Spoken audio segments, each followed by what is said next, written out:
ગઢવી સાહેબે વાત કરી ઘણી, દવે સાહેબે વાત કરી, પણ પવિત્ર શ્રાવણ માસનો જ્યારે શનિવાર હોય ત્યારે હનુમાનજી અને શિવજી બંને ભેગા હોય ત્યારે બાળકને આધ્યાત્મિકતા તરફ વાળવું એ આપણી સૌની ફરજ છે. સૌથી પહેલાં તો આપણે એક વસ્તુ ધ્યાન રાખવું જોઈએ કે સવારમાં જાગીને અથવા સાંજે સૂતા પહેલાં બાળક એકવાર આપણા ઘરના મંદિરમાં દર્શન કરે છે, સામે બેસે છે. આ આપણી સૌથી પહેલી ફરજ છે. જો આ કરે છે તો બાળક આપણું છે. જો આ કરતા નથી તો બાળક ધીમે ધીમે આપણથી વિખૂટું પડી જશે. એટલે આધ્યાત્મિકતા તરફ એનું વાળવાનું છે. અને બાળકની અંદર સાધુતા રહેવી જોઈએ. બાળકની અંદર એક બાળપણ રહેવું જોઈએ. અને બાળકને જે જોઈએ છે એ આપણે આપતા નથી જોતું એ આપણે આપીએ છીએ. અમારે ભાઈ ક્યારેય તમને અહીંથી એવી સૂચના નથી મોકલી કે તમે બાળકને મોબાઈલ આપો, બાળકને મોબાઈલમાં લખવા દો, બાળકને મોબાઈલ જોવા દો. આવું અમે તમને ક્યારેય સૂચના નથી આપી. તો તમે શા માટે આપો છો? સદંતર બાળકને 12મા ધોરણ પૂરું થાય ત્યાં સુધી મોબાઈલ આપવાનો જ નથી. 22/10 મહિનામાં અમારી પહેલી પરીક્ષા છે. 18/1 જાન્યુઆરીમાં અમારી બીજી પરીક્ષા છે. અને 25/2 ફેબ્રુઆરીમાં અમારી બોર્ડની પરીક્ષા છે. એટલે 6 મહિનામાં તે આ લોકોને 3 પરીક્ષા આપવાની છે. હવે પરીક્ષા મોબાઈલમાંથી નથી પૂછાવાની, પરીક્ષા પુસ્તકમાંથી પૂછાવાની છે, પરીક્ષા નવનીતમાંથી પૂછાવાની છે. જે અમારે જરૂર છે એ અમે અહીંથી પુસ્તક મગાવીએ છીએ, બુક બનાવડાવીએ છીએ, સ્વાધ્યાય પોથી જરૂર પડે બનાવડાવીએ છીએ. તો તમે મોબાઈલ શા માટે આપો છો? અને હમણાં મને એક વાલી ફરિયાદ કરી કે ભાઈ સાહેબ મોબાઈલમાં ફોટા મોકલી મિત્રને લેસન કરવા માટે મોકલે છે, અથવા લેસન કરવા મોબાઈલમાં ફોટા મગાવે છે. અમે ક્યારે મોબાઈલમાં ફોટો મોકલ્યો જ નથી આનું લેસન કરી નાખો. એટલે સદંતર બહેનો નથી, આમાં ભાઈઓ જાજા છે. એટલે જે ભાઈઓના વાલી બેઠા છે એને હું એક નાના ભાઈ તરીકે, એક મિત્ર તરીકે વિનંતી કરું, તમારા બાળકને સફળ બનાવવું હોય તો બોર્ડની પરીક્ષા સુધી મોબાઈલ એને આપવાનું બંધ કરી દો. નકર તમે તમારો કૂવો ખોદી રહ્યા છો પડવા માટે. ગઢવી સાહેબે તમને લાગણી સાથે ફિલિંગની વાત કરી, પણ અહીંયા જે વાલી બેઠા ને એમાં અમે કંઈક જોતા હોઈએ છીએ. દાખલા તરીકે અભયસિંહભાઈ છે કઠવા, તો એની દીકરી 1લો નંબર અમારે લાવી હતી બોર્ડની પરીક્ષા. હવે એનો દીકરો 12માં ભણે છે, તો અમને વાટ હોય ને સારા ટકા લાવે. મારી જાતે ભણતા નિલેશભાઈ બેઠા સથરા, અંબે હારે ભણતા એક જ બેચના વિદ્યાર્થી છે. એનો દીકરો ભણે છે, હોશિયાર છે. તો આ તમને એટલા માટે કહીએ છીએ કે જે બાળક છે એ ડાયવર્ટ થઈ જાય. જેમ ટ્રેન પાટા ઉપરથી ઉતરી જાય અને અકસ્માત ગણાય, એમાં બાળક જે કરવાનું છે એ ન કરે તો એનો અકસ્માત થાય છે. જે વસ્તુ અગત્યની છે એની આ બધું પૂરું પાડીએ છીએ અમે. તમે નીચે અમારા ક્લાસની અંદર આટો મારો તો દરેક ક્લાસની અંદર 2 ટ્યુબલાઇટ્સ છે, 4 5 પંખા છે. આપણે અહીં બેઠા છીએ એના હોલની અંદર 4 કેમેરા છે, અને આખા બિલ્ડિંગની અંદર 28 કેમેરા છે. અમે સરકારી માણસ, તેમ છતાં અમે સ્થાનિક છીએ. કારણ કે આ સ્કૂલની અંદર હું 5 વર્ષ ભણ્યો છું. દવે સાહેબ આ સ્કૂલના વિદ્યાર્થી છે. મારું આ ગામ છે. આસપાસના 10 ગામમાં અમારી 20 વર્ષથી અમારું વાવેતર છે. એટલે ગઢવીભાઈ કીધું કે અમારા વિદ્યાર્થી અહીં બેઠા છે, એટલે 20 વર્ષનું આસપાસના 10 ગામમાં અમારું વાવેતર છે. એટલે અમે કોઈ જગ્યાની પાછા નથી આવી. પણ તેમ છતાં તમારો સહકારની જરૂર છે. અને આજનો સમય તો આ દીકરીઓનો જો આપણે યોગ્ય નહીં કરીએ તો કાલે અહીંયા જે છે એ વાલીને વિશ્વાસ નહીં રહે સ્કૂલ ઉપર. એટલે દીકરીઓ ઉપર થોડુંક દેખરેખ રાખો. જરૂર પડે તો દીકરીઓને ઠપકો આપીએ છીએ, તમને બોલાવીએ છીએ, પણ તેમ છતાં એની ઉપર થોડુંક દેખરેખ રાખો. એના કરતાં વધારે જે છે એ ભાઈઓ ઉપર દેખરેખ રાખવાની જરૂર છે. કારણ કે અમારી પાસે 6 મહિના છે. અમે તમને શું કરવા બોલાવ્યા ત્યાં? અમારી પાસે આ લોકો 6 મહિના છે. 6 મહિના પછી તમારી પાસે આવવાના છે. તમે ઠપકો નહીં આપો, અમે ઠપકો નહીં આપીએ, તમે નહીં મારી, અમે નહીં મારીએ તો કાલ પોલીસ વાળા મારશે. બાળકને બાળક બનાવવા માટે, બાળકને માણસ બનાવવા માટે આપણે બધા આ કરવાનું છે.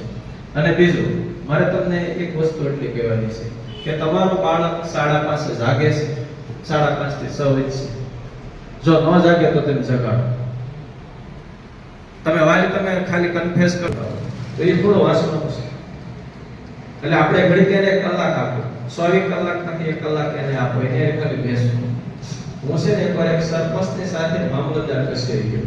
દવે સાહેબ ઘડી છે તમે વખતે કીધું તમને બધું ખબર નથી પડે, અમને ખબર નથી પડે. દાખલા તરીકે અમુક વિષય છે ગણિતમાં મને ખબર નથી, મારો વિષય અંગ્રેજી છે, પણ તેમ છતાં આપણું જે ખાલી દેખરેખ છે ને એ જ અગત્યની છે. સરપંચની સાથે હું મામલતદાર કચેરી ગયો 2 વર્ષ પહેલા. એક બ્લોકનો આ ઓર્ડર કરાવો, હું તો મારી મીટિંગમાં ગયો હતો, પણ મને મળી ગયા એટલે કે હાલો મામલતદાર સાહેબ પાસે જાતે આવ્યો. હું કહું વાંધો નહીં. અમે ગયા, મામલતદાર સાહેબે એને અંગ્રેજીમાં ઓર્ડર કરી દીધો કે ભાઈ તમને આટલા બધા બ્લોક ફાઇલમાં છે. હવે આ પાનું આ રીતે મામલતદાર સાહેબે તો સહી કરી. હવે એનું પાનું સરપંચને આપ્યું છે, પાનું ઊંધું થઈ ગયું. સરપંચે જોયું કે બરાબર છે. સરપંચને કહો તમને અંગ્રેજી બહાર નીકળે તો અંગ્રેજી વાંચતા આવડે? કે એને ક્યાં ખબર છે અંગ્રેજી વાંચતા આવડે નથી આવડે? પણ મેં જોઈ લીધું, મેં કીધું બરાબર છે. એટલે મામલતદારને એમ કે ના સરપંચે જોયું છે અને મારું બરાબર છે.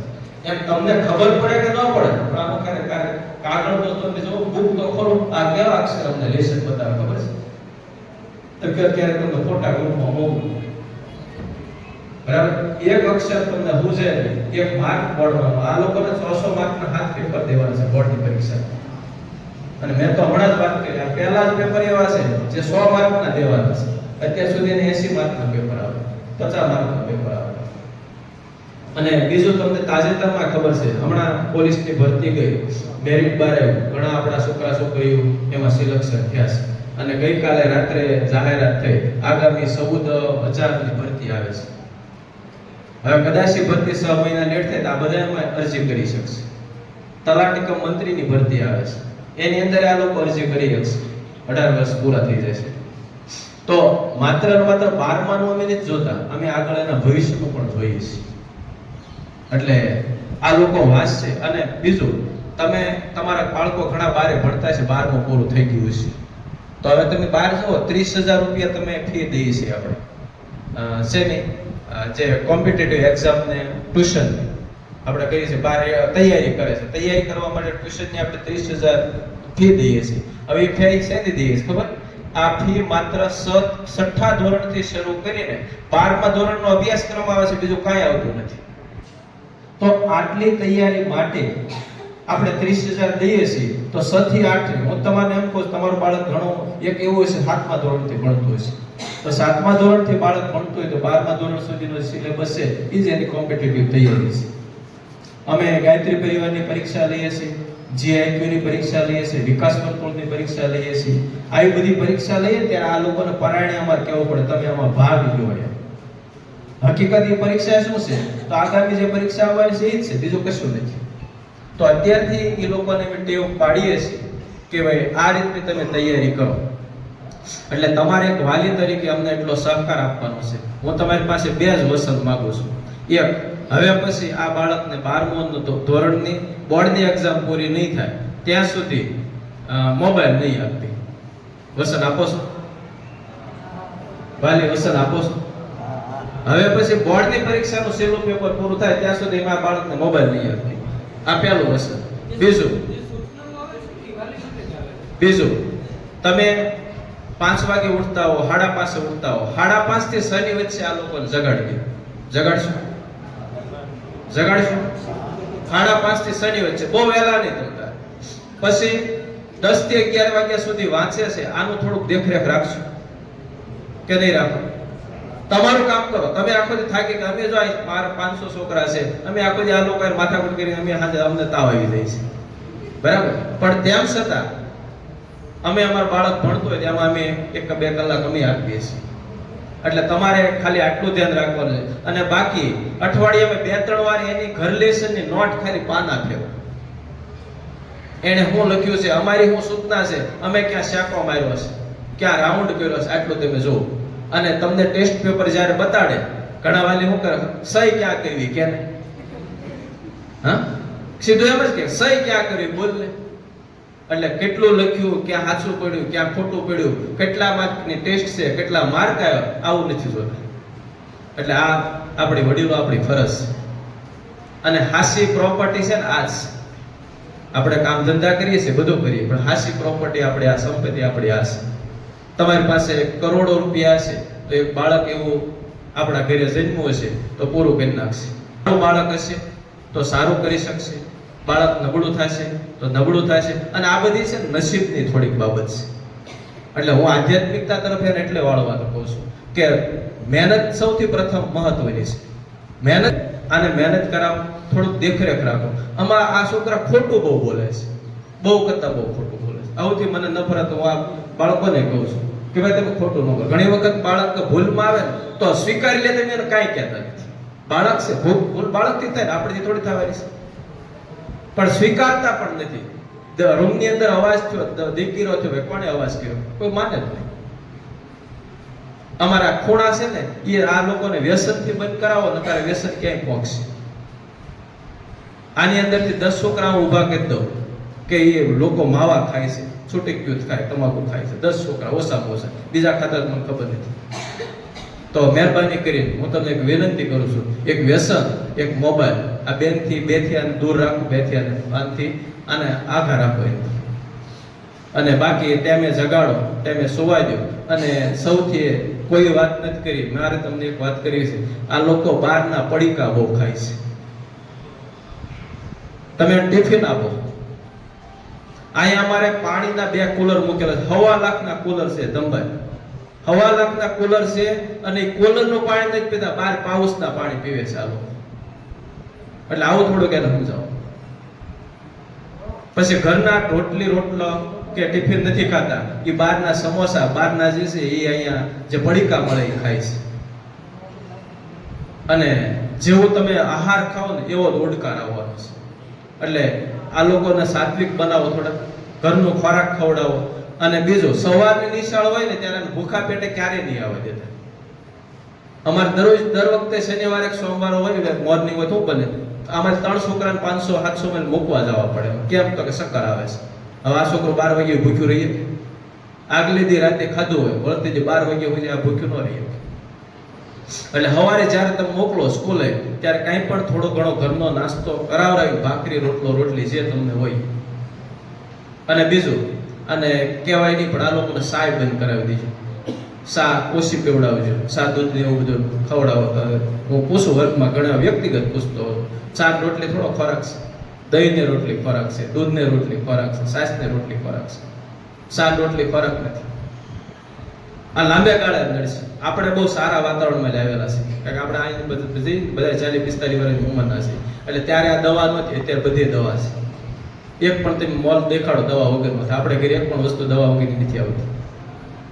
એટલે સારું ખવડાવો અને સારું એની ઉપર ધ્યાન આપો અને સારી રીતે વર્તન કરે એવી થોડીક સૂચના આપો. અને સામાન્ય ભૂલ ન કરી જોઈજો કે આ વખતે. બીજું, સમયસર મોકલો. પરીક્ષા હોય ત્યારે ગંભીરતા લો. મારો તમને મેસેજ મળતો હોય, પરીક્ષા હોય ત્યારે તે, મોર્નિંગ હોય ત્યારે તે, રજા હોય ત્યારે તે, બધો મેસેજ તમને હું મોકલતો હોઉં. અને મેસેજ માત્ર ને માત્ર તમારી માટે છે, એની માટે નથી. તમારે એને કહી દેવાનું આવી રીતનો મેસેજ છે સ્કૂલમાંથી. એટલે સમગ્ર પરિવાર વતી, સત્યનારાયણ પરિવાર વતી જે વિદ્યાર્થીના વાલી પધાર્યા છે એને હું આવકારું છું. અને જે નથી આવ્યા એનું બક્ષે નહીં. અમે નીચે રજીસ્ટર કર્યું છે, જે નથી આવ્યા ને એની અમે કાળજી લેશું, એની ઉપર એક્શન લેશું. એટલે જે વાલી આવ્યા એને ખૂબ ખૂબ અભિનંદન. અને બીજું, અમે પરિપૂર્ણ નથી. અમારી ક્યાંક ક્ષતિ રહેતી હોય, અમારી કોઈ ફરિયાદ હોય તો તમ તાર હું ઓફિસમાં પૂરું થાય પછી બેઠો છું, બરાબર, મારા સાહેબોને આવ્યા છે. અમારી ક્યાંક ક્ષતિ હોય, અમારામાં કંઈક સુધારો લાવવા જેવો હોય, અમને બે ઝીઝક કહો. અમે કેમ તમને ફેસ ટુ ફેસ બધું કીધું, બરાબર, એમ અમને બે ઝીઝક કહો. અમારે જે માઇનસ પોઈન્ટ છે, સુધારા કરવા જેવા છે, એ પણ અમે સુધારો કરશું અને પૂરેપૂરી કાળજી રાખશું. અને આ વિદ્યાર્થીને અમે કહીએ છીએ કે ભાઈ જ્યારે કોઈ પણ તકલીફ હોય ને, એક ખોટ થોડુંક માર તમને એ કહેવા છે. આ લોકો, અમે આ શિક્ષકનો વેશ પહેરીને આવ્યા છે, આ લોકો વિદ્યાર્થીનો વેશ પહેરીને આવ્યા છે. ગેટમાં ગણે એટલે મેં વિદ્યાર્થી અને શિક્ષક જ છે, બરાબર. ગામના ગ્રુપ બનાવે, જ્ઞાતિના ગ્રુપ બનાવે, બરાબર, એવું છે તમે કહેજો. કારણ કે એનાથી એવું છે, એનું અધઃપતન થઈ જશે. એટલે અહીંયા અમે કોઈ દે ગામવાદ કરતા નથી, કોઈ દે જ્ઞાતિવાદ કરતા નથી, કોઈ દે વર્ણવાદ કરતા નથી, કાંઈ કરતા નથી. અમે ખાલી વિદ્યાર્થી ને શિક્ષક બધા એક ગોળ જ પાણી પીએ છીએ, એક જ હારે જમીએ છીએ. એટલે એવું થોડુંક ન કરીએ પણ એને કયો, અને જ્યાં અમારી ક્ષતિ હોય ને અમને કયો, અને તમારી ક્ષતિ જાય છે ત્યારે તમને કહેશું. બાળકને આપણો એક જ લક્ષ્ય છે આ બધાનું, તમને એક કલાક બેહાડવાનું એક જ લક્ષ્ય છે. આનું પરિણામ સારું આવવું જોઈએ અને આ લોકોને સારા માર્કે આગળ વધે અને નોકરીએ ચડે, આટલી અમારી અપેક્ષા છે. આભાર. જય હિન્દ.